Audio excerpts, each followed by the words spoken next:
மணியக்கா blouse ready ஆயிடுச்சா? Ready ஆயிடுச்சுமா. அதுக்குள்ளே ஆச்சரியமா இருக்கே. அம்மா மணியக்கா தானா? எஸ், 2 நாளைக்கு முன்னாடியே கொடுத்துட்டேன் பாரு. ரெடி பண்ணிட்டேன், கொடுக்க போகிறேன்.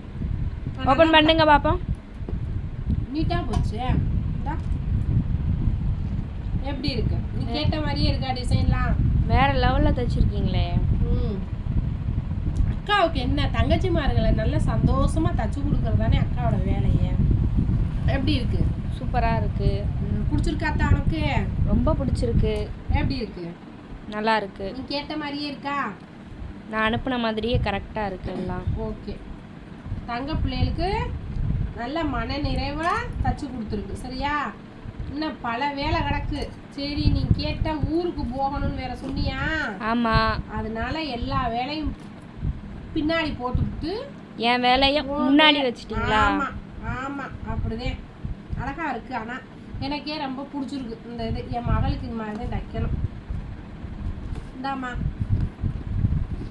ஹாப்பி அட்வான்ஸ் ஃபங்க்ஷன் வாழ்த்துக்கள். என்ன புதுசாவில் இருக்கு? நீ ஃபங்க்ஷனுக்கு தானே போட போறா? ஆமாம். அப்போ ஃபங்க்ஷன் வாழ்த்துக்கள் தானே சொல்லணும். சரி சரி, ஓகே தானே? ஓகே. ஹாப்பி பர்த்டேனா ஹாப்பி பர்த்டே சொல்லணும். ஃபங்க்ஷனுக்கு தானே, அப்போ ஹாப்பி ஃபங்க்ஷன் வாழ்த்துக்கள்.